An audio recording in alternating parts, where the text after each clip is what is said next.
Boa noite a todos e a todas. É um prazer enorme estar aqui, Joaquim, compartilhando essa experiência com vocês, primeiramente, com esse público que é fiel a todos nós aqui em relação a essa discussão, né, que precisamos realmente debater em função do que estamos passando, né? Então, quando eu sistematizei essa fala, né, a partir dos questionamentos que você me fez, né, o que está significando a pandemia para cada um de nós, em termos de aprendizados, de motivações, de atropelos, né, e também o que produzimos, eu pensei inicialmente, né, nesse significado, em várias situações que nós estamos enfrentando diversas formas de exclusão, a questão da desigualdade de aprendizagem, a questão de acolhimento dos estudantes e professores, a questão de infraestrutura sanitária e tantas outras situações que vão aparecendo no dia a dia e que isso exige de cada um de nós, né, essas demandas todas, planejamento. Mas não basta só o planejamento, a necessidade também da gente ter atitude, né? E principalmente atitude no campo da arte.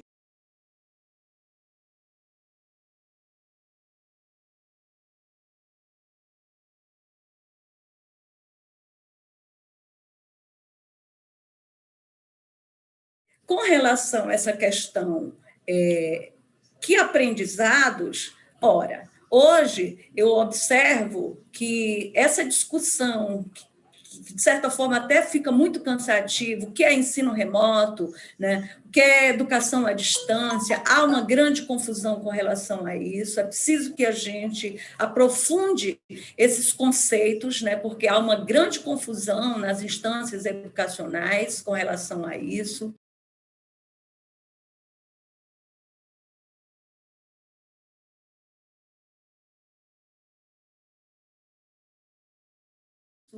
Né? Há uma outra situação também que eu caracterizo enquanto aprendizado, né? Esse exercício de transposição do ensino presencial para o ensino à distância, mas para isso a gente precisa sim estar aprofundando esses conceitos no contexto das nossas universidades, das escolas, tanto públicas como privadas, né? Porque a gente sabe que nas escolas privadas esse ensino à distância, isso realmente é algo que já exercita há um bom tempo. Nas instituições particulares, nas universidades particulares, a gente percebe isso, né? Com relação às motivações, eu vejo, né, dentro desse cenário, né, enquanto motivação que pontualmente tem me tocado, me afetado, é a aproximação dos alunos, essa busca da gente querer aproximar os alunos, acolher os nossos alunos, e que não está sendo tão fácil, né? Porque isso exige de nós também diagnósticos, tanto técnicos, diagnósticos centrados também com os docentes, com os discentes, né? Isso também, né, reflete-se nos atropelos dentro desse cenário da pandemia. Ora, ainda há pouco a Valquíria falou dessa relação do tempo. Veja que hoje esses atropelos, né, as aulas que a gente está ministrando, eu ainda vou iniciar, basicamente, eu ainda estou mais em lives e a questão da pesquisa, né, e reuniões remotas. Mas a gente tem a clareza que a nossa sala de aula vai ser a sala da nossa casa, né? E isso exige uma estrutura para o ensino remoto. Essa estrutura, nem todos os professores estão tendo essa estrutura, e isso está sendo um diálogo que as universidades, as escolas estão, né, travando no dia a dia, né? E a gente sabe da precariedade do acesso à internet, né? que grande parte da população, grande parte dos nossos estudantes, eles não têm acesso à internet. Né? Não basta apenas ter um aparelho, um telefone celular, né? A gente sabe que precisa de uma estrutura bem melhor. Outra situação também, dentro desse contexto dos atropelos, é a desvalorização da educação, que a gente percebe isso, principalmente no governo atual, né, que educação, há muito tempo, né, ainda esse contexto da educação enquanto mercadoria, e as universidades elas vêm sendo atacadas, né, atacadas em várias áreas de conhecimentos, né, e a gente sabe que tem todo um movimento de organismos internacionais em ação que, por detrás de tudo isso, tem plataformas, né?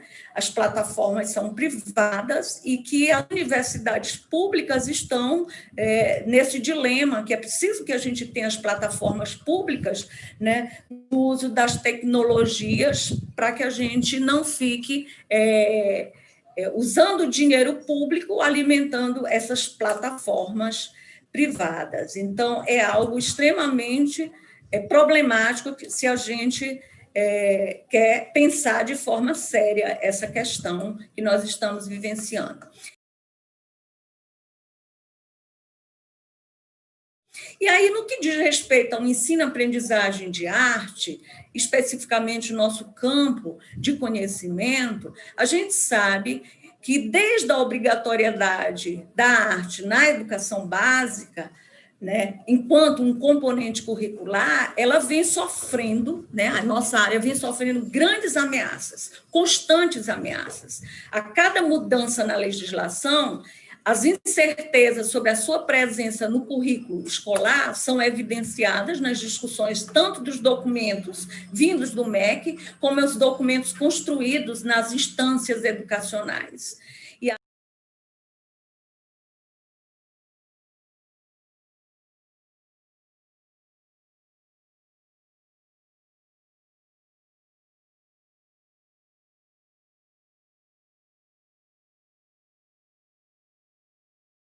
Eu entendo que é necessária a vigília constante por parte dos envolvidos na área, tanto das escolas como das instituições de ensino superior, que formam professores para atuar na educação básica.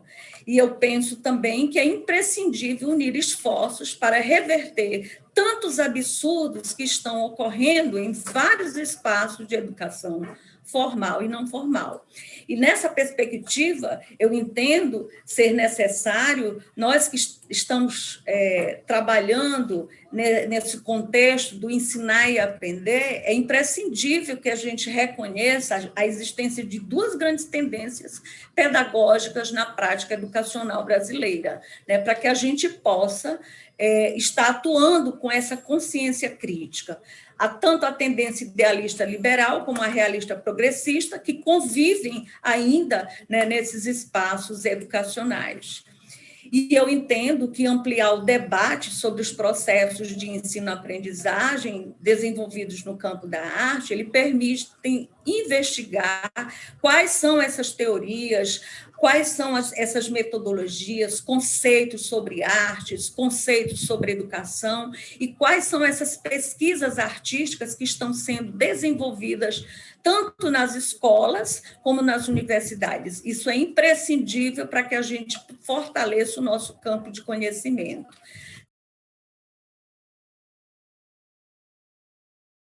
Sabemos também das dificuldades de sistematização efetiva do componente curricular arte no contexto escolar, em todas as etapas do ensino, em todas as etapas, né, da educação básica, e a gente tem grandes problemas que a gente fica sempre debatendo e sendo repetitiva, a questão de carga horária, que é destinada ao componente curricular arte, as dificuldades em trabalhar os conteúdos específicos das modalidades, porque essas situações, elas, se não debatidas, né, e se não tendo visibilidade como elas deveriam ter, a gente observa que isso termina comprometendo o real sentido e desenvolvimento desenvolvimento do ensino-aprendizagem.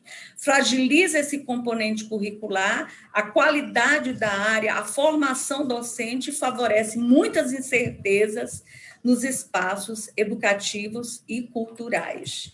E aí eu entendo, né, que dentro desse contexto todo, 2 documentos que eu gostaria de estar dando destaque, porque são documentos que a gente precisa, né, dessa consulta e desse olhar crítico. São as diretrizes curriculares nacionais gerais da educação básica, que fala, né, de uma forma bem contundente a preocupação com a aprendizagem. Eu vou ler, né, rapidamente o que é dito aqui para que a gente possa refletir. No Projeto Nacional de Educação, tanto a escola de tempo integral quanto a de tempo parcial, diante da sua responsabilidade educativa, social e legal, assumem a aprendizagem, compreendendo-a como ação coletiva conectada com a vida, com as necessidades, possibilidades e interesses das crianças, dos jovens e dos adolescentes. Isso foi escrito em 2013, não tínhamos pandemia, né? E aí, como é que nós vamos ao encontro dessa perspectiva das diretrizes, né? Que, de certa forma, essas diretrizes, ela tem como principal objetivo, ela é responsável, na realidade, por orientar a organização, articulação, desenvolvimento e avaliação das propostas pedagógicas de todas as redes de ensino brasileiras, né? E também, um outro documento que é importante nós, enquanto professores que formamos outros professores, ter um olhar muito crítico, que é a Base Nacional Comum Curricular, a qual essas diretrizes já faz a referência, né? E a BNCC, ela é uma referência nacional para a formulação dos currículos dos sistemas das redes escolares dos estados, do Distrito Federal e dos municípios e das propostas pedagógicas das instituições escolares. Não somente a educação básica que tem que se preocupar com a BNCC. Isso também é importante na formação do professor nos cursos de licenciatura.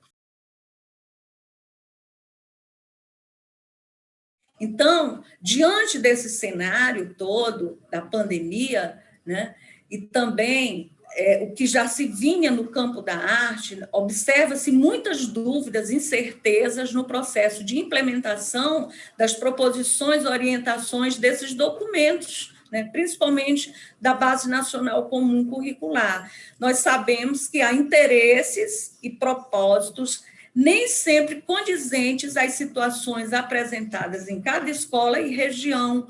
Por isso, algumas questões eu acho interessante a gente debater aqui. Então, 2 eu vou levantar pelo nosso tempo. Se não há todas as linguagens artísticas na escola, como garantir o acesso à arte numa perspectiva democrática? Então, isso é extremamente relevante se a gente realmente quer a democratização da arte e da cultura nesses espaços educativos, nesses espaços culturais. Uma outra questão também que eu levanto é o direito das crianças, jovens e adultos terem acesso aos bens artísticos e culturais por meio da escola.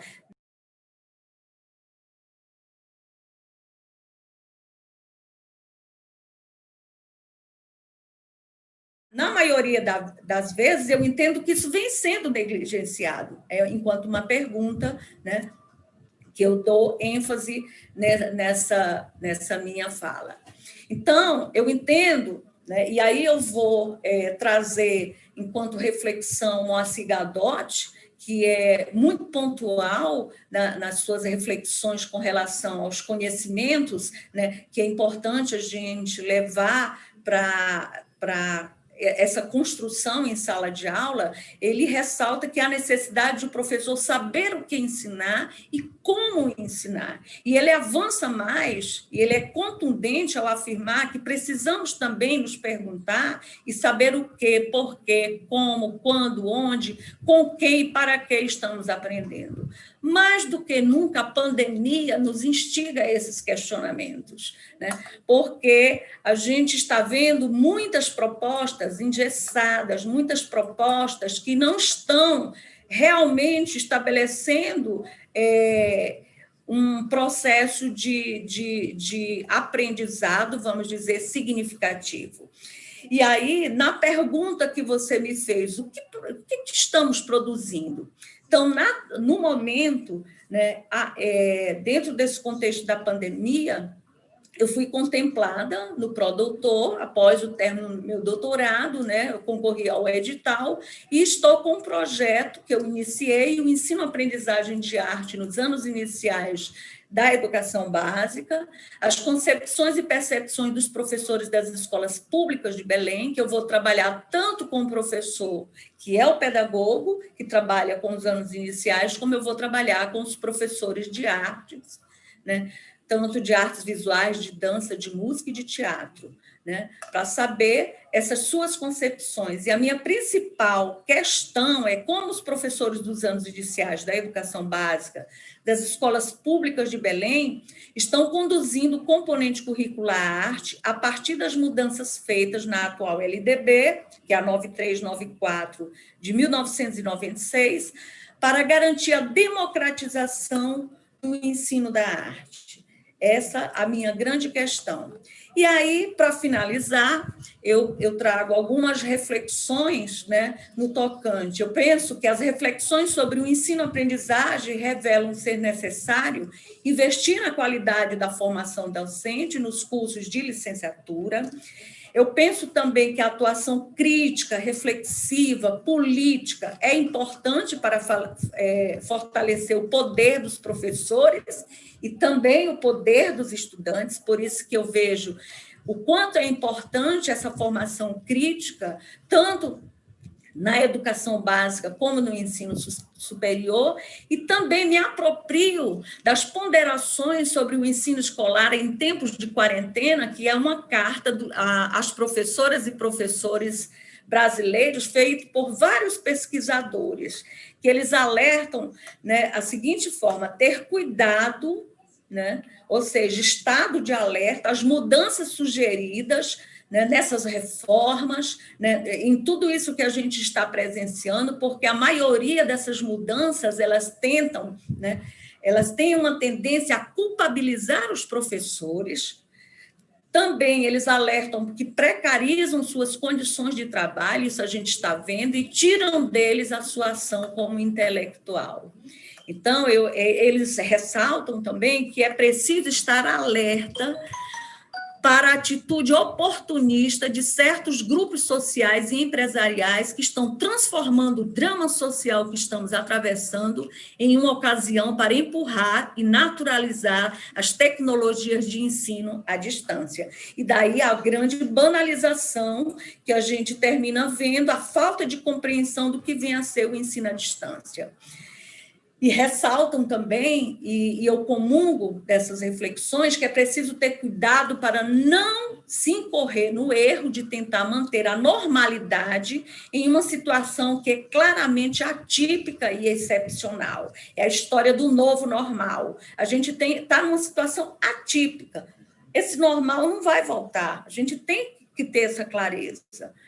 E um outro ponto também que é para a gente fechar é substituir as aulas presenciais por atividade de ensino remoto, né? A gente precisa refletir porque isso vem despotencializando a escola, as universidades na luta contra a desigualdade. Por quê? Por todas essas situações que a gente apontou, né? A precarização nessas tecnologias, né?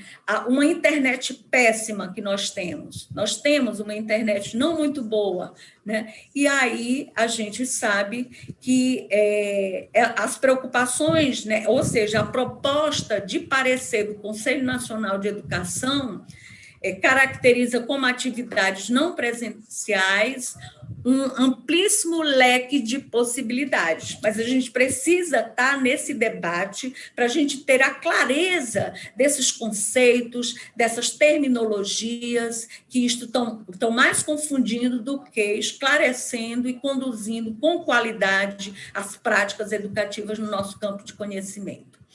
E eu entendo que a opção pela reposição integral das aulas é o caminho mais seguro e profícuo. Eu penso que a gente tem que ter essa maturidade, sim. Isso exige o quê? Conhecimento, acesso a essas tecnologias, para que a gente possa, né, debater com segurança. Né? Então, são essas as minhas preocupações, e a gente vai ver aí o que vai desenrolar após essas nossas falas. Muito obrigada.